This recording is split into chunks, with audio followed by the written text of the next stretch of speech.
Imagine a world where doctors prescribed ground-up mummies as medicine, where bloodletting was the cure for almost everything, and where people believed dirt itself could keep them healthy. History is filled with medical practices and hygiene rules so absurd they sound more like horror stories than healthcare. From bizarre rituals to deadly treatments, these strange beliefs shaped how people lived, and sometimes how they died. Today, we're diving into 50 of the most shocking, disturbing, and downright unbelievable medical practices from the past. In 17th century England, doctors prescribed powdered mummy, literal ground-up remains of ancient Egyptian corpses, as a universal cure. Apothecaries sold mumia in jars, believing the preserved flesh carried mystical healing powers. The wealthy consumed it to treat headaches, stomach pains, and even epilepsy. Some sources claim European royalty kept personal supplies. Grave robbers smuggled bodies from Egypt, fueling a trade built on desecration. Patients, unknowingly swallowing dust of the long dead, believed they were consuming life itself, while in truth, they were ingesting disease and decay. In ancient Greece, Hippocrates recommended bloodletting to balance the four humors: blood, phlegm, black bile, and yellow bile. Physicians cut veins or applied leeches, draining life to restore equilibrium. Romans adopted it, medieval Europe perfected it, and it persisted into the 19th century. In France, King Charles II nearly bled to death during treatment. The irony: patients with infections, fevers, or weakness lost the very strength needed to survive. Instead of healing, countless were killed by the slow exsanguination masked as medicine's sacred ritual.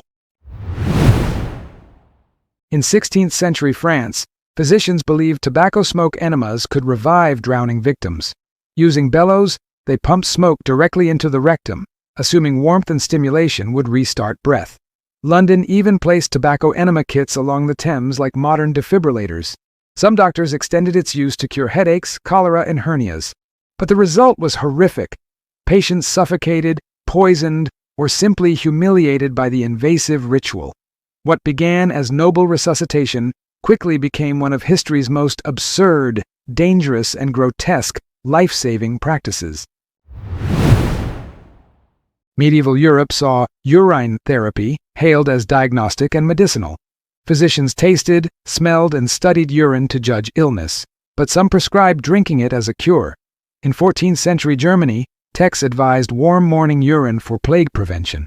In England, astrologer physicians claimed celestial alignment influenced urine's power.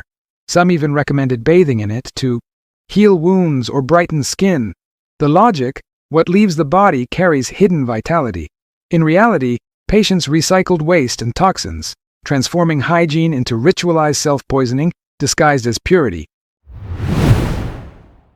In 18th century Austria, Franz Mesmer claimed invisible animal magnetism flowed through all beings.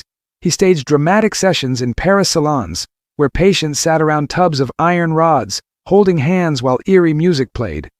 Mesmer waved magnets, or sometimes simply his gaze, believing he could rebalance energies. Aristocrats fainted, convulsed, and wept, mistaking hypnosis for healing. His followers formed cult-like gatherings, convinced invisible forces cured paralysis, blindness, and hysteria. Though condemned as quackery, Mesmer's strange performances laid the foundations of hypnosis and medicine's obsession with unseen powers. In medieval China, powdered human bones were consumed as medicine, especially from criminals executed at dawn. Apothecaries sold skull fragments as dragon bones, promising vitality, healing fractures, and treating madness. Parents mixed bone powder in children's porridge, believing it strengthened growth. Emperors sought it to extend life. Bone-stealing raids haunted graveyards, while markets thrived on desperate faith in human remains. The bitter irony: instead of curing, bones often carried infections like tuberculosis, turning healing into contagion. Yet belief in skeletal power endured for centuries. During the 19th century in America, dentists prescribed toothworm extraction. People believed cavities were caused by worms burrowing in enamel. Barbers and traveling quacks promised to remove them with smoking herbs, hot wires, or acids. They held up squirming insects, usually planted beforehand, as proof of extraction. Patients cheered, believing worms explained excruciating pain. The cruel reality, decay, not parasites, ate their teeth. Instead of relief, acids destroyed enamel, and wires exposed nerves, leaving patients writhing. Superstition, fraud, and agony converged into dentistry's most bizarre deception. In 17th century Russia, doctors recommended bathing in freshly slaughtered animal blood. Believers thought it absorbed vitality from beasts into the human body. Nobles paid butchers to fill wooden tubs with warm, steaming blood of bulls or horses. Patients immersed themselves to treat weakness, impotence, or leprosy. Some accounts describe czarist courtiers proudly bathing in crimson, emerging sticky and trembling with imagined power. Instead of healing, they risked infections, gangrene, and death. The grotesque spectacle exposed desperation, where medicine blurred with ritual sacrifice masquerading as therapy. In medieval Europe, barber surgeons performed trepanation, drilling holes into skulls, to release evil spirits believed to cause madness, epilepsy, or headaches. With crude tools, they cut into living bone without anesthesia, exposing the brain. Archaeological evidence shows many patients died instantly, though some skulls healed, meaning survivors endured. Communities saw survivors as cleansed or spiritually reborn. The practice, stretching from Peru to France, symbolized humanity's desperation to pierce the veil between body and spirit, turning the human skull into medicine's most terrifying battlefield of faith. In 18th century Britain, doctors prescribed arsenic pills for beauty and health. Women swallowed small doses, believing the poison would whiten skin and brighten eyes. Rural Austria even sold arsenic wafers at markets for complexion. Physicians also prescribed arsenic for asthma, rheumatism, and syphilis, yet the line between medicine and lethal dose was razor thin. Patients often collapsed, vomiting blood or dying slowly with organ failure. What society hailed as elegance and health was in truth a glamorous flirtation with death, beauty literally purchased with poison. In 19th century Victorian England, doctors prescribed mercury as a miracle cure for syphilis, tuberculosis, and depression. Apothecaries sold it in ointments, pills, and even vapors, praising its cleansing powers. Patients endured violent drooling, tooth loss, and organ collapse, yet physicians insisted these were signs of progress. Wealthy elites boasted of their treatments, while slowly poisoning themselves. Children were not spared, dosed with mercury-laced teething powders. What society embraced as medical sophistication was, in truth, a slow, glittering descent into toxic paralysis and suffocating death. Ancient Roman physicians practiced gladiator blood therapy, prescribing fresh blood from the arena as medicine. Spectators collected still-warm blood from fallen fighters, drinking it as a cure for epilepsy or weakness. Some even mixed liver pieces into wine for added strength. Roman doctors argued gladiators embodied raw vitality, their violent deaths transferring energy to the sick. Instead, patients consumed diseased, infected blood, risking fevers and parasites. Medicine blurred with ritual cannibalism, where public spectacle of death was repackaged as nourishment for the trembling ill. In medieval Europe, physicians prescribed cannonball therapy for gout. Patients were instructed to carry heavy cannonballs or iron weights, believing the pressure would draw painful humors from swollen joints. In 17th century France, noblemen hobbled around palaces dragging iron spheres, convinced each agonizing step drained illness. Some treatments even involved strapping cannonballs to ankles overnight. Rather than cure, this intensified joint damage, fractures, and paralysis. Yet aristocrats flaunted their suffering as proof of discipline, transforming gout treatment into a grotesque ritual of iron, pain, and misplaced honor. In 15th century Italy, syphilis was treated with boiling baths of mercury vapor. Patients sat naked in sealed chambers, while cauldrons of mercury heated beneath them, releasing choking fumes. Physicians believed the vapor expelled the venereal poison through sweat and saliva. Victims endured blistered skin, lung damage, and slow organ failure, often dying quicker than the disease itself. Yet nobles lined up for the ritual, desperate to cleanse shameful illness. What was hailed as cutting-edge medicine resembled torture, suffocating patients beneath invisible clouds of poison.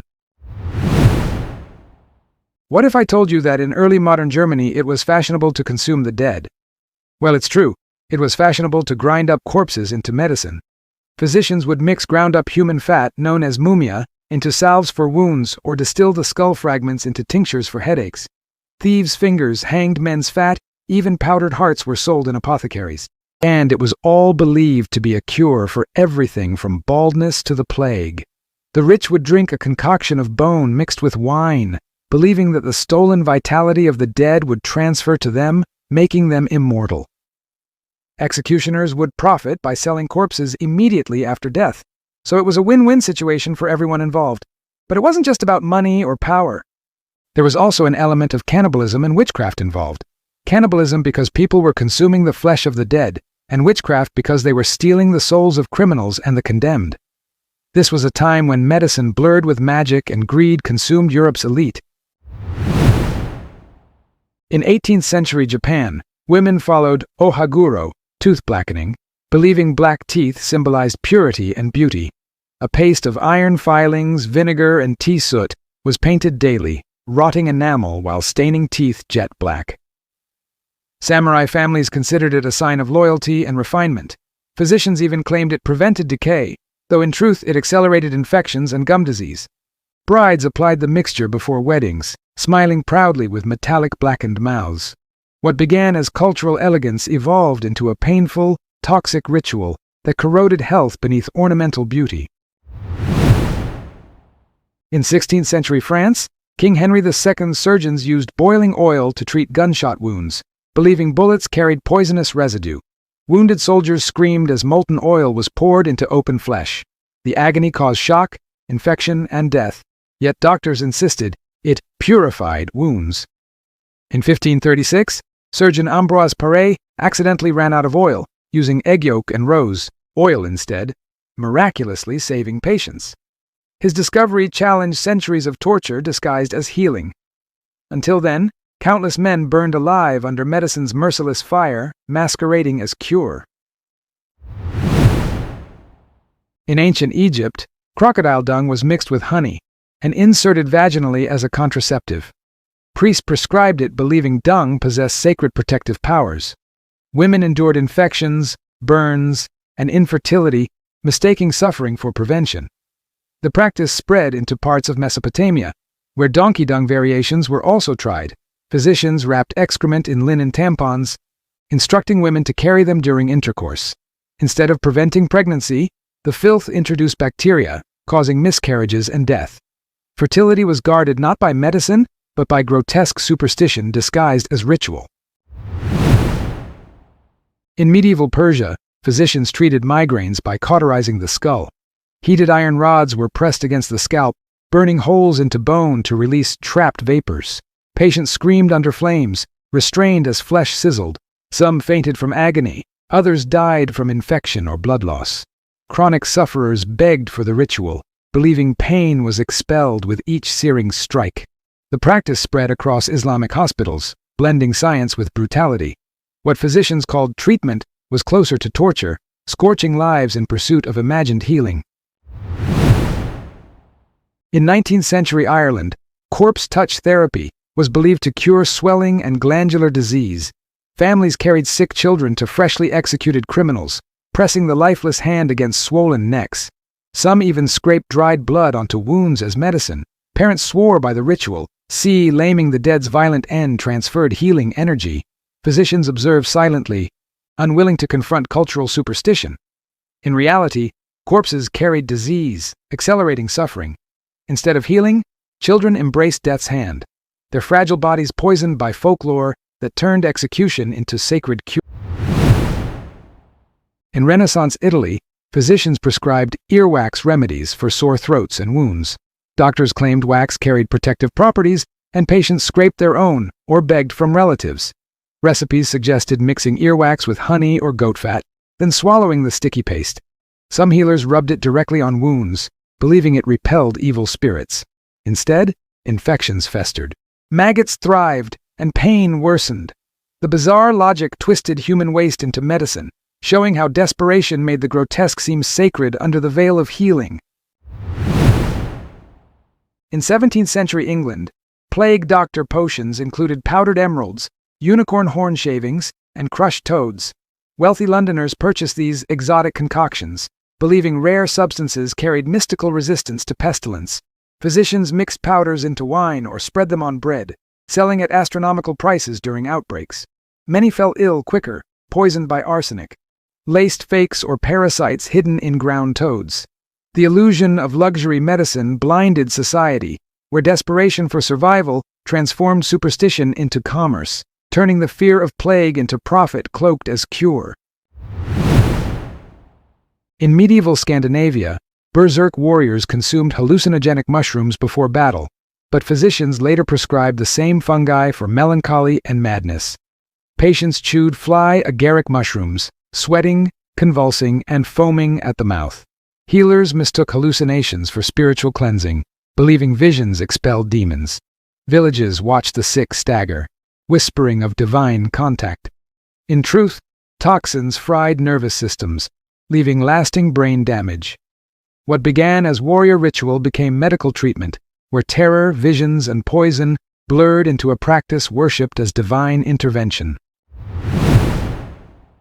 In 18th century France, vomiting therapy was prescribed for nearly every illness. Doctors forced patients to drink emetic brews of antimony or copper sulfate until they collapsed in violent convulsions.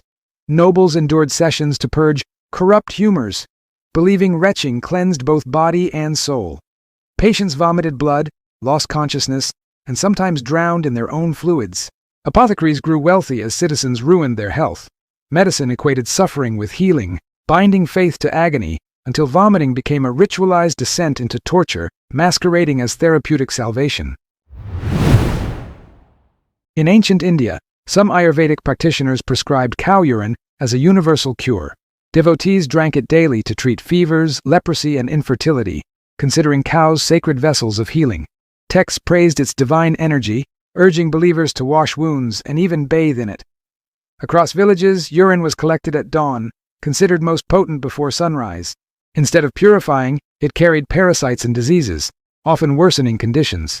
Sacred devotion blurred into unsanitary ritual, where reverence for the holy animal turned waste into medicine worshipped as gold. In 16th century Spain, physicians recommended binding live pigeons to plague sores. Believers thought pigeons absorbed the disease, their fluttering bodies drawing illness out through sympathetic magic. Surgeons strapped birds onto buboes until they died, replacing them with new ones as flesh rotted. Chronicles describe households filled with dying pigeons, stinking of blood and feathers, while patients decayed beneath. Families clung to the hope of transference, sacrificing animals endlessly. What was hailed as healing became a grotesque cycle of suffering for bird and human alike. In medieval England, touching by the king was believed to cure scrofula, a form of tuberculosis. Monarchs laid hands on sufferers during elaborate ceremonies, declaring divine healing flowed from royal blood. Crowds gathered, pressing forward for the sacred touch, sometimes receiving coins stamped as talismans. Patients fainted from hunger and disease, yet hailed monarchs as miracle workers. In truth, no healing occurred. Infected children returned home unchanged. The ritual transformed monarchy into medicine, fusing politics, superstition, and desperation into a theater of sacred deception. In 19th century America, quack doctors promoted radium water as a cure-all. Wealthy elites purchased bottles glowing faintly in darkness, believing radiation restored youth, vigor, and fertility. Athletes swore by it, celebrities advertised it, and even physicians endorsed its mystical energy. Victims drank daily until jaws rotted, teeth fell out, and cancers spread. One wealthy socialite, Eben Byers, drank so much he literally glowed before dying. Society learned too late that its miracle water was lethal, a shimmering lie sold as life-giving elixir of progress. In 17th century Poland, healers prescribed spiderwebs for wounds and fevers. Patients wrapped silk webs around gashes, believing arachnid fibers carried mystical binding energy. Some burned webs into ash, mixing them with wine for coughs or epilepsy. Farmers gathered webs from barns and forests, storing them in jars beside herbs. Instead of curing, webs introduced dirt and parasites into open flesh, rotting wounds further.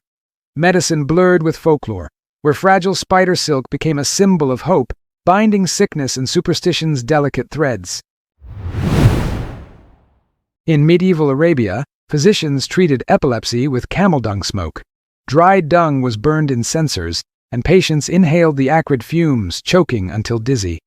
Doctors declared the smoke expelled evil spirits lodged in the brain. Some patients fainted, others convulsed more violently, reinforcing belief in the treatment's power. Families gathered around the smoke ritual, praying as sufferers writhed. Instead of healing, lungs filled with poison, infections worsened, and faith endured. Medicine transformed excrement into incense, binding desperation to the choking haze of false salvation. In 18th century Hungary, women used arsenic-laced cosmetic wafers to achieve ghostly white skin. Market stalls openly sold these deadly treats, assuring elegance and allure. Aristocrats consumed them secretly, ignoring blackened gums, hair loss, and organ collapse. Physicians defended the practice, declaring arsenic purified blood and slowed aging. Young brides consumed them before weddings, their pale faces hiding fatal decay. Instead of beauty, women poisoned themselves daily, transforming vanity into a slow suicide disguised as fashion, where elegance meant embracing death by glamour.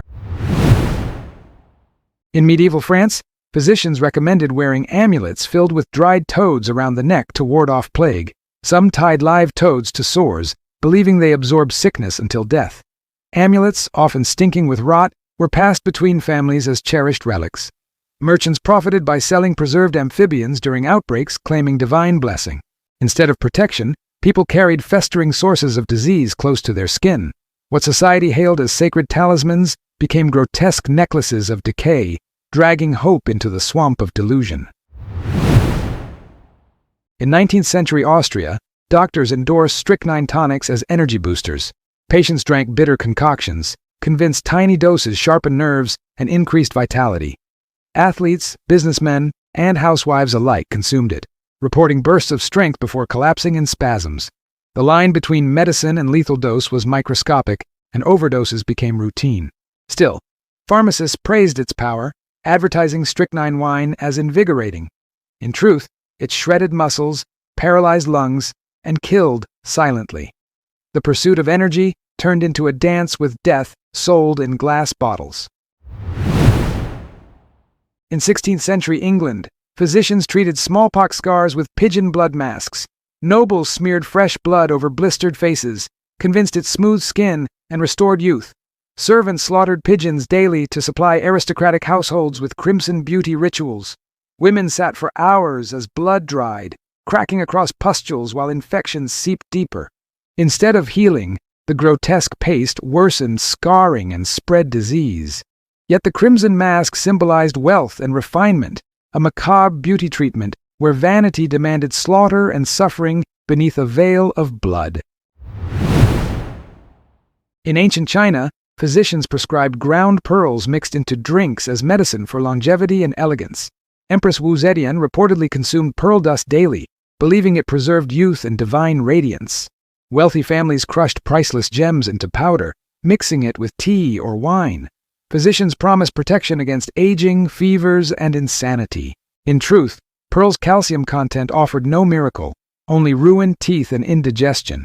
Yet the shimmering potion endured, transforming luxury into medicine, where desperation for immortality drove emperors to swallow the glittering dust of the sea.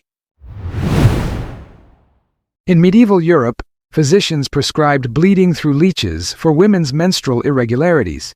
Leeches were attached to genitals or inner thighs, sucking blood until patients fainted. Doctors insisted it restored balance to female bodies, taming hysteria and infertility. Women endured humiliation, pain, and infection, while physicians profited from jars of writhing leeches sold in markets. Instead of healing, the practice inflicted trauma, masked as science. Medicine transformed women's suffering into spectacle, binding biology to superstition, where leeches became parasites of both flesh and dignity. In 17th century Russia, peasants believed goose fat rubbed on the chest cured tuberculosis. Physicians embraced it, prescribing jars of rendered fat heated until rancid. Families massaged it nightly onto patients, filling homes with choking fumes. Some even swallowed spoonfuls, convinced inner warmth killed infection. Instead, lungs collapsed, fevers raged, and death followed. Goose populations dwindled under demand, their slaughter feeding false hope. The ritual symbolized medicine's desperation, where greasy superstition cloaked itself as remedy, and the sick perished slick with fat under illusions of healing. In 18th century Germany, corpse candles were sold as protection against illness. Made from rendered human fat, these candles were lit in sick rooms, believed to drive away plague and fevers. Apothecaries claimed their smoke purified air, carrying sacred essence of the dead. Wealthy families burned them proudly, filling chambers with the stench of death. Instead of cleansing, they spread pathogens through smoke, worsening contagion.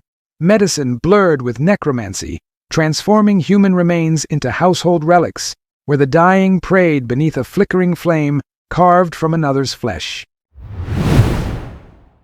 In ancient Rome, physicians recommended bathing in gladiator sweat as medicine. Vendors scraped perspiration and oil from arena sands, selling jars to women seeking fertility and beauty. Physicians endorsed it, claiming sweat carried vitality of warriors.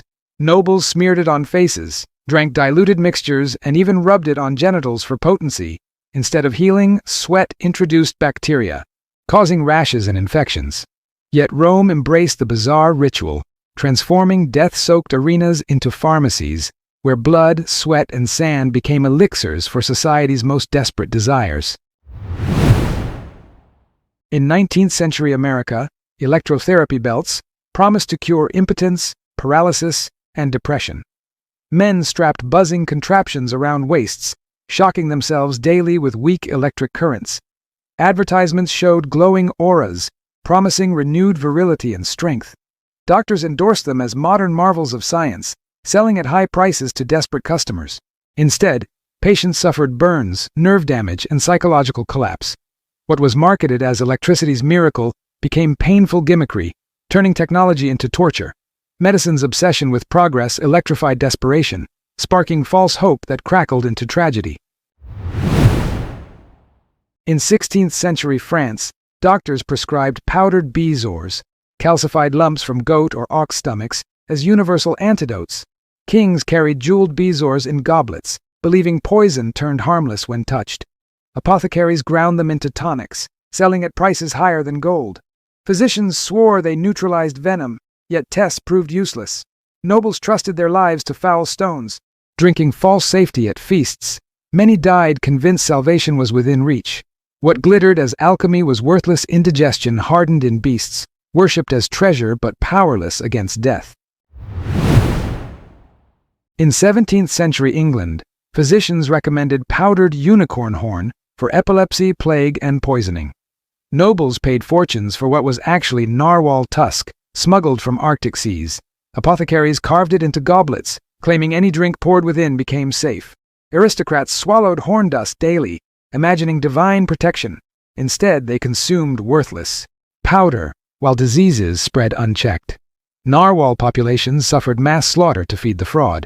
Medicine sold fantasy as cure, where superstition and greed disguised itself as science, transforming mythic beasts into profit for desperate faith. In medieval Europe, women used lead-based face powders for beauty. Physicians endorsed the mixture, praising its ability to smooth scars and whiten skin. Queen Elizabeth I famously wore thick layers to mask smallpox damage, her complexion glowing ghostly pale. Beneath the illusion, skin ulcerated, hair fell out, and organs corroded from lead poisoning. Still, courtiers copied the fashion, smearing their faces with death. Medicine applauded elegance while ignoring decay. Beauty became a mask of rot, where nobility cloaked itself in the white dust of ruin. In 18th century France, physicians prescribed enemas of wine, broth, or even melted butter for constipation and fevers. Wealthy patients owned ornate silver enema syringes, proudly displayed as status symbols. Doctors performed multiple enemas daily, claiming they purified body and spirit. Children and nobles alike endured humiliating rituals, some collapsing from dehydration or infection. Instead of healing, bowels weakened, leaving patients dependent. Medicine transformed digestion into theater of absurdity, where society's elite clung to ritualized intrusion, mistaking endless injections of wine and grease for salvation. In 19th century England, surgeons used chloroform indiscriminately, declaring it a painless miracle. Patients inhaled it through cloth-soaked rags, drifting unconscious while doctors operated. Yet dosage was unpredictable. Too little left agony intact. Too much caused sudden death. Children fainted permanently on operating tables. Women in childbirth suffocated before delivering. Still, hospitals celebrated it as progress, ignoring fatalities piling quietly. Chloroform's shadow revealed science's recklessness, where hope of painless surgery traded safety for risk. Medicine's brightest promise became silent poison masked as merciful sleep. In ancient Mesopotamia, priests prescribed clay tablets inscribed with spells to treat illness. Patients wore them as amulets, convinced divine words drove demons from flesh. Scribes etched incantations against fevers, seizures, and madness, charging fortunes for each ritual stone. Families bathed tablets in water, drinking the mixture as sacred cure. Instead of medicine, superstition deepened, binding faith to clay. Archaeological finds reveal households stocked with tablets beside herbs, proof that early healing blended text and ritual. Medicine's first prescriptions were not drugs, but written charms. In 17th century France, physicians treated hysteria in women with manual pelvic massage, claiming orgasm expelled illness. Midwives and doctors performed the procedure, disguising sexual exploitation as therapy. Clinics reported long queues of women seeking relief from supposed wandering wombs. Some physicians developed crude vibratory devices to speed the process, hailing them as scientific instruments. Society accepted it blindly, failing to see abuse cloaked in medicine. What was sold as cure revealed patriarchy's grip, where female suffering was pathologized, then exploited through ritualized violation disguised as healing.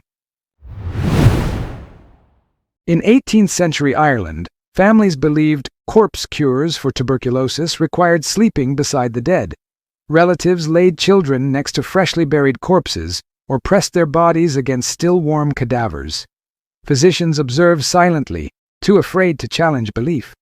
Villages performed rituals in graveyards at night, smearing earth on the sick, convinced life would transfer from the dead. Instead, disease spread, weakening the frail further. What families saw as sacred protection was communion with death itself, where medicine failed and superstition filled the grave with victims. In 19th century America, snake oil became legendary medicine. Traveling salesmen boasted it cured arthritis, fevers, and paralysis, selling bottles of colored oil from wagons. Crowds gathered for performances, where patients staged miraculous recoveries. In reality, most bottles contained mineral oil, turpentine, or alcohol, poisoning more than healing. Victims trusted empty promises, spending savings for illusions. Snake oil became the symbol of fraud, where medicine's face was not healing but spectacle, proving desperation made even poison believable if hope glittered in the salesman's hand. In ancient Greece, physicians prescribed raw animal hearts for courage. Soldiers were instructed to eat lion or boar hearts before battle, believing bravery would transfer from beast to man. Doctors served the ritual as medicine for fear, anxiety, and fainting spells. Temples preserved dried hearts, distributing slices to patients like sacred bread. Instead of healing, infections spread through raw flesh, and warriors fell sick. What was praised as divine remedy revealed superstition's grip, where courage was consumed as meat, not forged in spirit.